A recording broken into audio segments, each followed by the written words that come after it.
En fait, le camp de jour, lui, va débuter le 27 juin, le mardi le 27 juin. Il va avoir ça va être une semaine de 3 jours. Puis par la suite, là, on file jusqu'au 18 août, du lundi au vendredi. Ça va être un camp de jour de 8 semaines. On est quasiment la seule municipalité à travers la côte qui offront 8 semaines au total. Puis à travers la programmation, mais les enfants vont être appelés à sortir. Ils vont faire des sorties comme à Valcartier, aller à la plage, aller aussi, mais on a une entente avec la municipalité de Saint-Joachim parce que les deux camps de jour sont ensemble. Ça fait environ 200-250 enfants au total. Ça fait en sorte que là, les enfants viennent s'amuser ici, mais aussi ils sortent une fois par semaine au moins, à part la première. Fait que ça donne vraiment une belle opportunité aux jeunes de socialiser ensemble, puis on accueille les jeunes de 5 à 13 ans. Donc, c'est quand même une belle panoplie d'enfants qui vont pouvoir fréquenter nos installations qui sont modernes avec la piscine, le centre multifonctionnel, maintenant le terrain de tennis qui est neuf, etc. Donc, c'est toutes des choses là que les jeunes du camp de jour vont vraiment s'amuser. Puis à travers le camp de jour, on a aussi les camps spécialisés. C'est la deuxième année qu'on l'offre. Puis là, il fonctionne pratiquement au complet. On a atteint nos inscriptions. Fait qu'il y a un camp spécialisé techno, on a du tennis. On a aussi, là, j'ai ma mémoire à fil, là, mais il y a quand même pas mal d'activités, le breakdance, le kayak aussi. Donc, c'est toutes des choses qu'on offre à l'intérieur du camp de jour. Ça fait que ça fait une belle programmation pour les enfants pour l'été 2023. Là.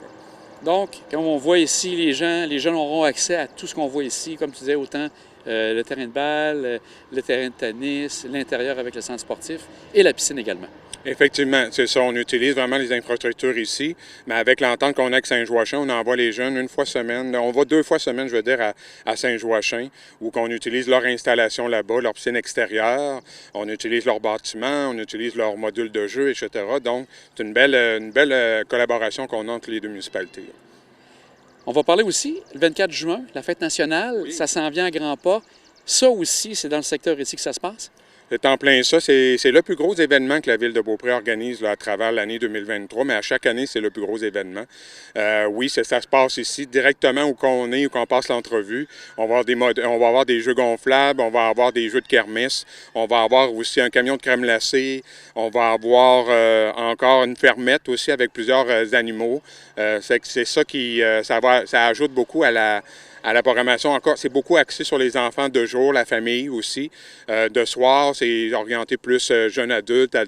C'est un show c'est le fils de Robert Charlebois qui va être ici avec un... Là, j'ai oublié son nom, je pense que c'est Cagliari. De toute façon, les détails sont sur le site Internet de la Ville. Mais c'est le 24 juin au soir, c'est ça, il va y avoir le feu de joie, il va y avoir le show. Il va partir aux alentours de 9h, 9h15. Donc, ça dure toute la journée. Ça commence à 11h, ça finit à peu près vers 11h, donc c'est une bonne journée de 12 heures. Mais les gens en ont pour tous les goûts. Il y a aussi de la danse en ligne pour les aînés, mais pour les plus jeunes aussi. On a une formule 5 à 7 qui va avoir lieu de 18h à 20h, qui est un show style chansonnier aussi. Fait qu'il y en a pour tous les goûts. À travers ça, on a une restauration, des hot dogs, des pains de viande, on a bien sûr de la boisson, de l'alcool à vendre sur le terrain. Donc, on permet aux gens de venir, de consommer sur place. On a nos permis, il n'y a vraiment pas de problème là-dessus. Puis l'alcool, bien, elle se consomme aussi sur place. Là. Puis il va y avoir au courant de la journée, des agents de sécurité, donc pour assurer la sécurité des gens aussi. Et les gens de la Côte de Beaupré, de l'extérieur, peuvent venir faire un tour aussi à la Saint-Jean-Baptiste. Effectivement, on a l'habitude d'accueillir pas mal de monde de la Côte de Beaupré le 24 juin. Donc, comme je vous l'ai dit, il y en a pour tous les goûts. Donc, il y a des gens qui viennent plus le soir, il y a des gens qui viennent plus le jour, dépendamment famille, adulte, dépendamment de l'activité qu'ils veulent faire. Mais oui, c'est pour toute la Côte de Beaupré. On prend le temps de parler justement des installations qu'on retrouve ici. Oui. Donc, on a eu l'ajout de la piscine, du centre sportif, le terrain de tennis. On parle aussi de 2 terrains de tennis maintenant. Ça fait quand même une bonne offre que vous avez pour les résidents de Beaupré. Effectivement, là, comme vous l'avez dit, on a le centre aquatique, on a le centre multifonctionnel. Le centre multifonctionnel, on l'a ouvert en 2016. La piscine, on l'a ouvert en août 2022. C'est quand même assez récent. Le terrain de tennis, mais il est neuf, donc on l'ouvre. C'est la première saison estivale qu'on l'ouvre. Il y a 2 terrains de tennis. Il y en a une qui est intégrée dans une patinoire. Donc, c'est un ensemble d'offres. C'est une belle offre de services qu'on a à l'intérieur de ce parc-là, ici. On a le terrain de balle, on a une piste de patin à roues alignées. On peut se promener avec les enfants. Pour avoir des enfants jeunes, moi, ils ont tout appris à faire du vélo ici sans inquiétude pour les enfants dans la rue et tout ça. Donc, c'est vraiment magnifique. C'est un beau parc. C'est vraiment le parc principal, central de la ville où il se passe toute notre programmation. Autant, oui, pendant la période estivale, mais à l'automne, à l'hiver, le printemps, on aura l'occasion probablement d'en jaser, mais il y a beaucoup de choses qui se passent ici. Il y a beaucoup de choses qui sont centralisées ici, là. D'autres plateaux que vous en avez un autre qui est la rue des Goélands, dans ce secteur-là? Oui, c'est en plein ça. Quand on la voit, c'est une patinoire, mais en fait, l'été, on peut l'utiliser. Il y a 3 sports principaux là, qui pratiquent, mais en fait, les gens qui pratiquent ces sports-là, cet endroit-là, souvent les matins, vous allez voir les gens qui jouent au pick-up-ball. C'est un sport assez populaire. C'est populaire ici au centre multifonctionnel les autres saisons, mais au parc des Goélands, dans la patinoire, il y a vraiment, on peut jouer au pick-up-ball, il y a 4 terrains, on peut jouer au hockey, on peut jouer au basketball. À la limite, les gens pourraient jouer au soccer. On n'a pas des buts de soccer, mais on a des buts de hockey. Mais c'est une panoplie de sports qu'on peut faire sur place. Il y a un petit bâtiment. Ça aussi, c'est relativement neuf. Là. Ça a été construit dans les 5 dernières années. La ville a investi beaucoup ces dernières années dans les loisirs, dont dans ce parc-là. Donc, il y a un bâtiment neuf. Il y a un bâtiment sanitaire qu'on n'avait pas avant. Là, il est là depuis quelques années. Donc, ça aussi, c'est un lieu névralgique pour on va appeler ça le Haut-Beaupré, où que c'est un lieu de loisirs, où que il est pas mal utilisé, cette patinoire-là. Là. Aussi, près de l'école secondaire, je pense que vous avez le terrain de soccer, que c'est la ville qui a à gérer tout ça également? C'est en plein ça, oui. En fait, la ville gère le terrain de soccer, l'entretien, entre autres aussi. L'école secondaire a une forme de priorité parce que quand on a des activités, ils utilisent les jours scolaires, en fait. C'est particulièrement le rugby là, qui est pratique ou qui a des matchs. Puis on est pas mal dans la saison présentement. Il va y avoir sûrement des matchs prochainement. Mais aussi, l'Association de soccer des premières seigneuries utilise nos terrains.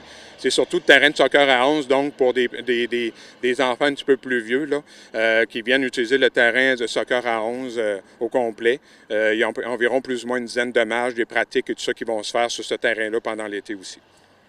Dernier point qui est important, c'est que la scène permanente qui était prévue devant l'église, qu'on retrouve différents spectacles, cette année, il va y avoir une construction qui va se faire pour une scène permanente. Oui, on est bien fiers de ça. On est allé chercher beaucoup d'aide financière au gouvernement, des subventions là, qu'on est allé chercher. Vous voyez les infrastructures ici, on est allé chercher beaucoup de subventions pour ça. Mais entre autres, pour cette scène-là permanente, on est bien fiers d'avoir été chercher cette subvention-là. Oui, ça va se construire cette année, mais les shows, évidemment, n'auront pas lieu. Les shows n'auront pas lieu là. Cette année, vous allez en savoir un petit peu plus tard.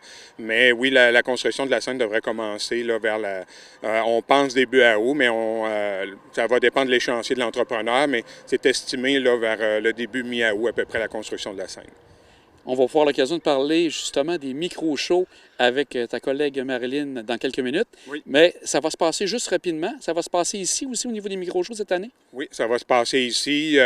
Vous voyez, je ne sais pas si la caméra est capable de capter au loin, mais on est en train d'aménager vraiment une plaque de ciment où on va mettre des chapiteaux. Puis là, on est en train d'aménager le secteur là-bas. Ça fait que oui, les micro-shows vont avoir lieu ici, mais c'est pas aménagé pour les micro-shows nécessairement, c'est aménagé pour justement finir l'aménagement du parc à quelque part, mais on va se servir de cet aménagement-là pour faire les micro-shows ici, effectivement. Puis ici, il pleut, mais on va aller à l'école secondaire dans l'auditorium. Gilles, très intéressant. On voit que les gens des résidents de Beaupré en ont pour leur argent au niveau des loisirs. Un grand merci, puis une bonne été à toi. C'est bien gentil, puis je vous souhaite une belle saison estivale à vous, mais ainsi qu'aux citoyens de la ville de Beaupré aussi. Marilyn, on est vraiment où auront lieu les micro-shows cette année. C'est tout près du centre multifonctionnel? Exactement, c'est au centre multifonctionnel qu'on va les faire cet été.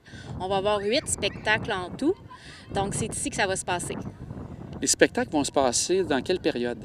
Ça va être les samedis, donc ça va commencer le 8 juillet, samedi le 8, et ça va se terminer le 19 août. Et on va avoir un spectacle le vendredi aussi, 18 août. Donc la plupart du temps, c'est les samedis qui vont être privilégiés. Oui, exactement. L'an passé, c'était les vendredis et samedis. Mais là, cette année, on fait une autre formule. Puis on est bien content parce que ça va se dérouler ici. Dans les spectacles, sans tous les nommer parce qu'il y en a plusieurs, donc comme vous voyez, quels seront les spectacles à surveiller pour l'été? On va avoir une nouveauté qui est un rappeur. Donc, ça va être en août. Ensuite, on va avoir différents styles musicaux. On va avoir du folk, on va avoir du country, on va avoir aussi un hommage Billy Talent. Ça va être fin août, donc ça, on attend plusieurs personnes. Et puis la programmation, vous allez la retrouver sur notre site web, donc vous allez voir tous les groupes qu'il va y avoir cet été. Et Marilyn, un grand merci, mais on va souhaiter que les gens viennent en grand nombre au micro-show. Oui, exactement. Bon été.